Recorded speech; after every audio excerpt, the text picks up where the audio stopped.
Hello everyone. तो कैसे हैं आप लोग। आशा करता हूं कि आप लोग अच्छे होंगे और आपकी तैयारी अच्छे से चल रही होगी। जैसा कि आपका पेपर 25 अक्टूबर 2026 को होने जा रहा है। 72वीं बीपीएससी पीटी का प्रीलिम्स का पेपर 25 अक्टूबर 2026 को होने जा रहा है। इसके लिए रिव्यू फॉर रिवीजन का सेशन चलाया जा रहा है। उसका यह नेक्स्ट वीडियो है। इसमें ओवरऑल 100 प्रश्नों को कवर करेंगे और सभी लोग अपना मार्क्स कमेंट बॉक्स में कीजिएगा कि आपने कितने स्कोर किया है। और ये सारे प्रश्न होंगे वन लाइनर के फॉर्म में। हो सकता है कि आपको यह प्रश्न आसान दिखे, बट सिली मिस्टेक होता है। जब आप एग्जामिनेशन हॉल में बैठते हैं तो गलतियां करते हैं, तो इसलिए यह सेशन चलाया जा रहा है। जितना रिवीजन कीजिएगा आपका प्रिपरेशन उतना ही मजबूत होगा। तो चलिए शुरू करते हैं। पहला प्रश्न है, वर्ष 1931 में कांग्रेस के कराची अधिवेशन में मूल अधिकारों का प्रारूप जवाहरलाल नेहरू ने तैयार किया था। इस अधिवेशन में पहली बार किसे परिभाषित किया गया है, तो पूर्ण स्वराज की मांग की गई थी।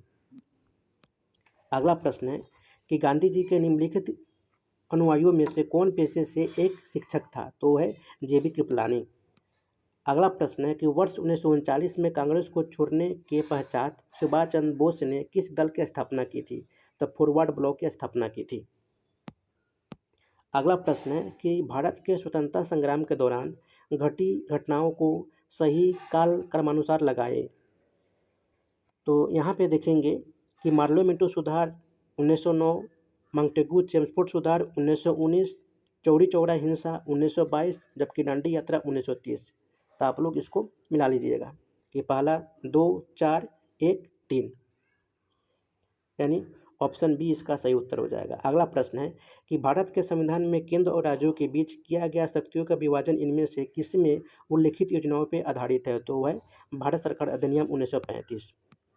अगला प्रश्न है कि साइमन कमीशन के आने के विरुद्ध जन आंदोलन क्यों हुआ था, क्योंकि साइमन कमीशन में कोई भी भारतीय सदस्य नहीं था। साइमन कमीशन जो कि बना था ब्रिटेन में 1927 में, लेकिन भारत आया था 1928 में। यह क्या था, तो जब मंटेगू चेम्सफोर्ड अधिनियम 1919 बनाया गया था तो उसका 10 साल के बाद उसका परीक्षण करना था, उस पर विचार विमर्श करके एक रिपोर्ट तैयार करनी थी। उसके लिए साइमन कमीशन का गठन किया गया था, जिसमें कोई भी भारतीय सदस्य नहीं था, इसलिए इसका विरोध किया गया था भारत में। तो इस प्रकार आपका ऑप्शन डी सही उत्तर हो जाएगा। अगला प्रश्न है कि इनमें से किसने अप्रैल 1930 में नमक कानून तोड़ने के लिए तंजौर तट पर एक अभियान संगठित किया था, तो वो है श्री राजगोपालचारी, तंजौर तट पर। अगला प्रश्न है कि टिहरी बांध परियोजना निम्नलिखित में से किस नदी पर अवस्थित है, तो ये है भागीरथी नदी पर। अगला प्रश्न है कि गंडक परियोजना किन दो राज्यों की संयुक्त परियोजना है, तो बिहार और उत्तर प्रदेश। अगला प्रश्न है कि छिद्रपोंग जल विद्युत परियोजना 1897 भारत की सबसे पुरानी जल विद्युत परियोजना है। इसका निर्माण कहाँ है, तो ये है दार्जिलिंग में, पश्चिम बंगाल के दार्जिलिंग में। अगला प्रश्न है कि संसार के सबसे ऊंचे गुरुत्वीय बांध भाखरा नांगल बांध के पीछे स्थित झील कौन सी है, तो है गोविंद सागर झील। अगला प्रश्न है कि कनाडा बांध किस परियोजना का भाग है, तो ये है मयूरक्षी बांध। अगला प्रश्न है कि निम्नलिखित में से किस एक का अधिक ईंधन मान होता है, तो है हाइड्रोजन। कौन है, तो है हाइड्रोजन। अगला प्रश्न है कि निम्नलिखित कथनों पर विचार कीजिए। तो यहाँ पे आप देखेंगे कि द्रवित प्राकृतिक गैस को अत्यधिक शीत ताप और उच्च दाब में द्रवित किया जाता है, जिससे विशेष रूप से अभिकल्पित पात्रों में उसका संग्रहण हो सके। और द्रवित पेट्रोलियम गैस से प्राकृतिक गैस द्रवों का पृथक्करण किया जाता है और इसमें इथेन, प्रोपेन, ब्यूटेन तथा प्राकृतिक गैसोलीन सम्मिलित है। यानी 1, 3 ऑप्शन सी इसका सही उत्तर हो जाएगा। अगला प्रश्न है कि मीथेन एक रंगहीन, गंधहीन गैर विषैली किंतु ज्वलनशील गैस है। इसका सामान्य नाम क्या है, तो इसको बोलते हैं मार्स गैस भी बोलते हैं। अगला प्रश्न है कि निम्न में से कार्बन के किस अपरूप की संरचना पृथ्वी के ग्लोब के समान होती है, तो वह है फ्लोरीन। अगला प्रश्न है कि हीरे में प्रत्येक कार्बन परमाणु किस प्रकार के बंधक में बंधे होते हैं, तो ये 4 अन्य कार्बन परमाणुओं से बंधे होते हैं। अगला प्रश्न है कि निम्नलिखित में से कार्बन का शुद्धतम रूप कौन सा है, तो यह है फ्लोरीन। अगला प्रश्न है कि निम्नलिखित में से कौन सा एक दी गई मुद्राओं का भारतीय रुपये में उनके मूल्य के आरोही क्रम का सही अनुक्रम है? तो यहाँ पे देख सकते हैं कि US dollar, Canada dollar, New Zealand dollar और हांगकांग डॉलर, यानी ऑप्शन बी इसका सही उत्तर हो जाएगा। अगला प्रश्न है कि किसानों को उनकी अल्पावधि और दीर्घावधि आवश्यकताओं के लिए अनेक स्रोतों से ऋण प्रदान किया जाता है। किसानों को मिलने वाले ऋण के मुख्य स्रोतों में सम्मिलित है तो प्राथमिक कृषि सरकारी समितियां, व्यावसायिक बैंक, आरआरबी और सरकारी उधारदाता, यानी ऑप्शन डी इसका सही उत्तर हो जाएगा। अगला प्रश्न है कि संवेदी सूचकांक में चढ़ाव का तात्पर्य क्या होता है? तो बंबई शेयर बाजारों के साथ पंजीकृत एक कंपनी समूह के शेयरों के मूल्य में समग्र चढ़ाव, यानी ऑप्शन सी इसका सही उत्तर हो जाएगा। अगला प्रश्न है कि भारतीय मुद्रा बाजार का संगठित स्वरूप किस समिति की सिफारिशों के आधार पर हुआ था?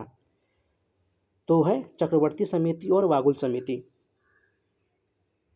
ऑप्शन ए इसका सही उत्तर हो जाएगा। अगला प्रश्न है कि निम्नलिखित में से कौन भारतीय मुद्रा व्यापार का अंग नहीं है? तो वो है आरबीआई।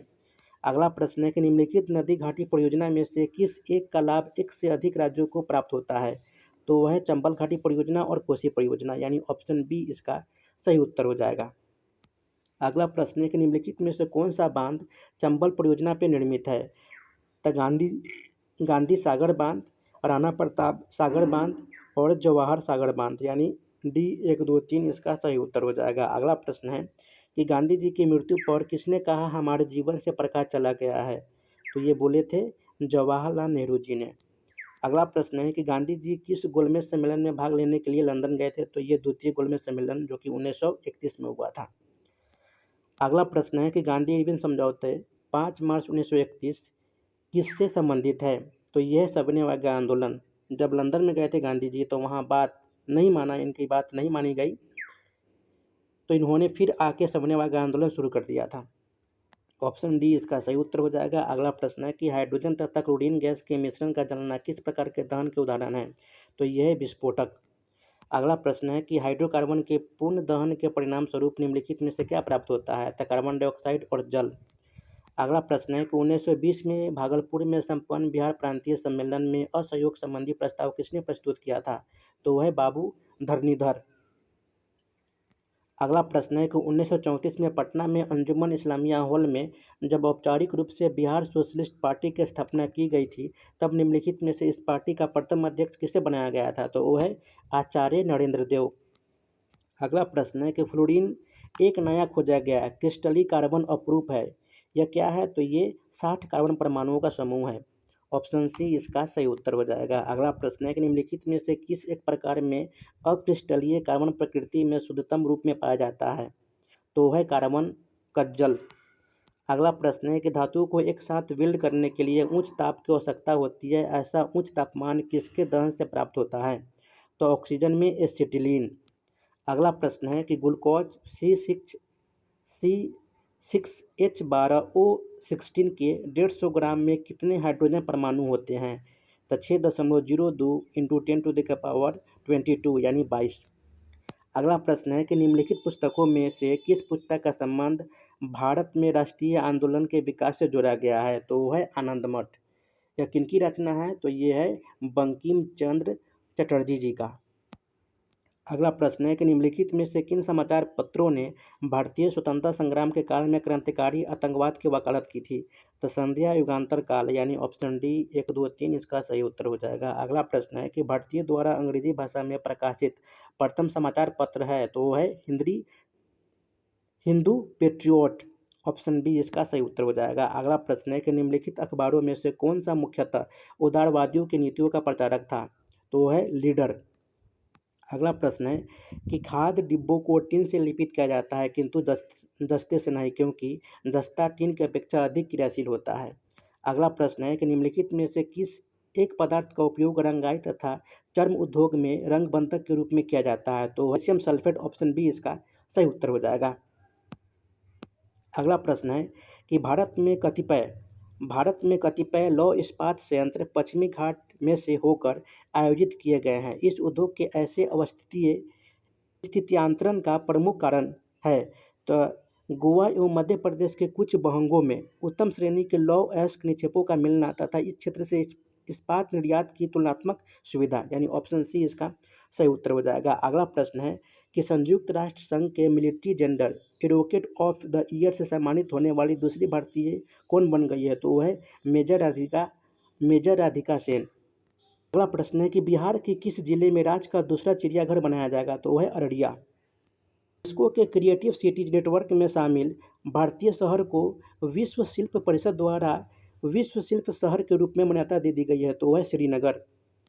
अगला प्रश्न है कि स्वतंत्रता संग्राम के दौरान राज्यों कश्मीर, निजाम के हैदराबाद, त्रावणकोर आदि जैसे भारतीय शासकों द्वारा शासित राज्यों में एक समानांतर आंदोलन शुरू किया गया था। उसका नाम क्या है? तो ये है प्रजामंडल आंदोलन। अगला प्रश्न है कि महात्मा गांधी द्वारा अपने राजनीतिक गुरु गोपाल कृष्ण गोखले पर गुजराती भाषा में लिखी गई पुस्तक का नाम क्या है? तो वह है धर्मात्मा गोखले। अगला प्रश्न है कि स्वतंत्रता संग्राम के समय लिखी हुई शाखाराम गणेश देउस्कर की पुस्तक देशेर गाथा के संदर्भ में निम्नलिखित कथनों पर विचार कीजिए। तो इस पुस्तक ने स्वाधीनता आंदोलन के नरमदलीय रीति रिवाजों की आलोचना की थी एवं इस पुस्तक ने स्वदेशी नुक्कड़ नाटकों तथा लोक गीतों को प्रेरित किया था, यानी ऑप्शन ए 1-2 सही उत्तर हो जाएगा। अगला प्रश्न है कि गोल्डन थ्रेशोल्ड नामक कविता संग्रह के रचयिता इनमें से कौन है? तो ये है सरोजिनी नायडू। अगला प्रश्न है कि निम्नलिखित में से किसने इंडियन नेशनल कांग्रेस की नरमदलीय राजनीति की व्यवस्थित आलोचना न्यू लैम्प्स फॉर ओल्ड शीर्षक लेखों की श्रृंखला में की है? तो वह है अरविंद घोष। अगला प्रश्न है कि निम्नलिखित विद्रोहों में से किसको बंकिम चंद्र चटर्जी ने अपने उपन्यास आनंद मठ में उल्लेख करके प्रसिद्ध किया है? तो है सन्यासी विद्रोह। अगला प्रश्न है कि भारत द्वारा आयातित कृषि वस्तुओं में पिछले 5 वर्षों में निम्नलिखित में से किस एक का मूल्य के आधार पर अधिकतम आयात रहा है? तो है वनस्पति तेल का। अगला प्रश्न है जो कि उद्योग और स्थान दिया हुआ है, तो यहाँ पे देख सकते हैं कि जामनगर आपका पेट्रोलियम का कारखाना वहाँ पे है, होसपेट जहाँ पे लौह इस्पात है, कोरबा एल्युमिनियम का उद्योग है और हल्दिया जहाँ पे बंदरगाह है। तो इस प्रकार आप इसको मिला सकते हैं। अगला प्रश्न है कि भारत ईंधन के रूप में इस्तेमाल कोकिंग कोल की कुल ज़रूरत का मात्र 10% ही उत्पादन कर पाता है। इस्पात उद्योग में लौह अयस्क को पिघलाने के लिए जिस उच्च स्तरीय कोकिंग कोल की आवश्यकता होती है उसका अधिकतर आयात किया जाता है ऑस्ट्रेलिया से। अगला प्रश्न है कि बैंकों को अपने रोकड़ शेष और कुल परिसंपत्ति के मध्य एक निश्चित अनुपात रखना पड़ता है, इसे कहते हैं, तो इसको बोलते हैं SLR, यानी स्टैट्यूटरी लिक्विड रेशियो। अगला प्रश्न है कि निम्नलिखित समितियों में से किसने वित्तीय क्षेत्र के सुधारों के बारे में विचार कर सुझाव दिए हैं? तो है नरसिम्हम समिति। 11 का डी इसका सही उत्तर हो जाएगा। अगला प्रश्न है कि महाराष्ट्र के काली मिट्टी के क्षेत्र में कपास को गन्ने की फसल से प्रतिस्पर्धा का सामना करना पड़ रहा है, इसका कारण है? तो सिंचाई की सुविधा के प्रसार के कारण इस क्षेत्र में गन्ने की फसल अधिक लाभप्रद है। अगला प्रश्न है कि द्वितीय गोलमेज सम्मेलन में कांग्रेस के एक प्रतिनिधि के रूप में भाग लेने के लिए महात्मा गांधी बम्बई से लंदन जिस पानी के जहाज से गए थे उसका नाम क्या है? तो उसका नाम है SS राजपुताना। अगला प्रश्न है कि यह फसल उपोष्ण प्रकृति की है, उसके लिए कठोर पाला हानिकारक है, विकास के लिए उसे कम से कम 50 से 100 सेंटीमीटर वर्षा की आवश्यकता पड़ती है। मृदा जिसमें नमी धारण करने की क्षमता है उसकी खेती के लिए आदर्श रूप से अनुकूल है। यह फसल कौन सी है? तो वो है कपास की फसल। ऑप्शन सी इसका सही उत्तर हो जाएगा। अगला प्रश्न है कि निम्नलिखित राज्य समूहों में वह कौन सा है जहाँ वंदे भारत रेल डिब्बों का बड़ी संख्या में निर्माण होता है? तो वह है पंजाब तमिलनाडु। अगला प्रश्न है कि किसकी अध्यक्षता में बिहार कांग्रेस कमेटी ने सविनय आंदोलन को स्वीकार किया था? तो वह है अनुग्रह नारायण सिंह। अगला प्रश्न है कि अक्टूबर 1920 में भारतीय कम्युनिस्ट पार्टी की स्थापना के लिए ताशकंद में एकत्र हुए भारतीयों के समूह के मुखिया निम्नलिखित में से कौन थे? तो वो थे MN रॉय। अगला प्रश्न है कि कम्युनिस्ट इंटरनेशनल का सदस्य बनने वाला पहला भारतीय कौन था? तो वो है MN रॉय। अगला प्रश्न है कि वर्ष 1915 में किसने हिंदू महासभा को अखिल भारतीय महासभा का स्वरूप प्रदान किया था? तो है मदन मोहन मालवीय। अगला प्रश्न है कि कांग्रेस नेताओं द्वारा मांटेग्यू चेम्सफोर्ड रिपोर्ट की निंदा करने पर कई नरमपंथियों ने पार्टी को छोड़कर निम्न में से कौन सी पार्टी का गठन किया था? तो वह है इंडियन लिबरल फेडरेशन। अगला प्रश्न है कि 1935 के अधिनियम के तहत कराए गए विधानसभा चुनाव में किस राज्य में कांग्रेस ने पूर्ण बहुमत नहीं प्राप्त किया था? तो वो है बंगाल। अगला प्रश्न है कि प्रांतीय सरकारों का गठन निम्नलिखित में से किस अधिनियम के तहत किया गया था? तो 1935 का अधिनियम। अगला प्रश्न है कि भारत के 2 शीर्षस्थ बॉक्साइट उत्पादक राज्य हैं, तो उड़ीसा और महाराष्ट्र। अगला प्रश्न है, सुमेलित करना है अंकलेश्वर, तो ये खनिज तेल से संबंधित है। दल्ली रजहारा लौह अयस्क से संबंधित है। कोडरमा अब्रक वहाँ पे होता है और खेतरी तांबा होता है। तो इस प्रकार आप इसको मिला लीजिएगा। अगला प्रश्न है कि निम्न में तांबा, सोना, लोहा, कोयले के उत्पादन का सही क्रम कौन सा होगा? तो खेतरी, कोलार, कुद्रेमुख और झाड़िया। ऑप्शन डी इसका सही उत्तर हो जाएगा। अगला प्रश्न है कि स्टेनलेस स्टील मिश्र धातु है, तो लोहे और क्रोमियम का। अगला प्रश्न है कि राउरकेला इस्पात संयंत्र को लौह अयस्क की आपूर्ति होती है, तो क्योंझोर से। ऑप्शन बी इसका सही उत्तर हो जाएगा। अगला प्रश्न है कि कौन इंगोल्ड प्रोलोग सारणी नियम में निम्नलिखित में से किस यौगिक की प्राथमिकता है? तो CO2H। ऑप्शन डी इसका सही उत्तर हो जाएगा। अगला प्रश्न है कि बेंजीन के एक मोलो को संतृप्त करने के लिए H2G के मोलों में कितनी संख्या आवश्यक होती है? तो 3। अगला प्रश्न है कि कार्बोक्सिलिक अम्लों के बारे में निम्नलिखित कथनों में से कौन सा कथन सही है? तक साधारण एलिफैटिक कार्बोक्सिलिक अम्ल जल में घुलनशील है। उच्चतर कार्बोक्सिलिक अम्ल वास्तव में जल में अघुलनशील है, यानी ऑप्शन बी 1 और 2 इसका सही उत्तर हो जाएगा। अगला प्रश्न है निम्नलिखित में से एनी बेसेंट द्वारा निकाले जाने वाले 2 अखबार कौन से थे? तो कॉमनवेल्थ और न्यू इंडिया। ऑप्शन डी इसका सही उत्तर हो जाएगा। अगला प्रश्न है कि 1717 में निम्नलिखित में से कौन से मुगल सम्राट ने अंग्रेजों की ईस्ट इंडिया कंपनी को भारत में व्यापार पर विशेषाधिकार प्रदान करने का फरमान जारी किया था? तो वह फर्रुखसियर। ऑप्शन सी इसका सही उत्तर हो जाएगा। अगला प्रश्न है कि उठो जवानों सवेरा हुआ, साइमन भगाने का बेरा हुआ, साइमन कमीशन के विरोध में कहाँ प्रभात फेरी करने वाले उपर्युक्त गीत गाकर नगर की परिक्रमा करते थे? तो ये रांची में किया करते थे। अगला प्रश्न है कि निम्नलिखित में से कौन सा कथन सत्य है? तो 6 अप्रैल 1930 को बिहार में सत्याग्रह शुरू करने की तिथि निर्धारित की गई थी। नमक सत्याग्रह सर्वप्रथम चंपारण और सारण में शुरू किया गया था। तो दोनों कथन सही है। ऑप्शन सी इसका सही उत्तर हो जाएगा। अगला प्रश्न है कि लौह अयस्क के उत्खनन के लिए प्रसिद्ध बाबा बुदन की पहाड़ियाँ किस राज्य में है? तो ये कर्नाटक में है। अगला प्रश्न है कि कर्नाटक में स्थित संदूर पहाड़ी किस खनिज उत्पादन के लिए प्रसिद्ध है? तो वह है मैंगनीज। ऑप्शन सी इसका सही उत्तर हो जाएगा। अगला प्रश्न है कि स्वतंत्रता से पहले भारत में कौन कौन बैंक कार्यरत थे? तो bank of Bengal, bank of Madras और बैंक ऑफ बम्बे। इसको मर्ज करके इंपीरियल बैंक बनाया गया था 1921 में। तो इस प्रकार आपका ऑप्शन डी 1, 2, 3 सही उत्तर हो जाएगा। अगला प्रश्न है कि किस बैंक का राष्ट्रीयकरण कर उसका नाम स्टेट बैंक ऑफ इंडिया कर दिया गया है? तो इंपीरियल बैंक ऑफ इंडिया का नाम बदल के स्टेट बैंक ऑफ इंडिया कर दिया गया है 1955 में। ऑप्शन बी इसका सही उत्तर हो जाएगा। अगला प्रश्न है कि निम्नलिखित में से भारतीय रियासत और भारत सरकार के संबंधों पर गठित समिति का नाम क्या है? तो वह है बटलर समिति। ऑप्शन ए केवल 1 इसका सही उत्तर हो जाएगा। अगला प्रश्न है कि इंडियन अनरेस्ट का लेखक कौन है? तो वह है वैलेंटाइन चिरोल। ऑप्शन डी इसका सही उत्तर हो जाएगा। अगला प्रश्न है कि किस देश ने जालसाजी से निपटने के लिए सबसे पहले अपनी मुद्रा पर त्रिआयामी होलोग्राम तकनीक शामिल की थी? तो वह है जापान। अगला प्रश्न है बंगाल की खाड़ी में आया इस वर्ष का पहला तूफान रेमल का नाम किस देश द्वारा दिया गया था? तो यह ओमान द्वारा दिया गया था। सिपरी रिपोर्ट के अनुसार प्रथम 4 सर्वाधिक सैन्य खर्च करने वाला देश का सही क्रम कौन सा है? तो अमेरिका, चीन, रूस, भारत। ऑप्शन सी इसका सही उत्तर हो जाएगा।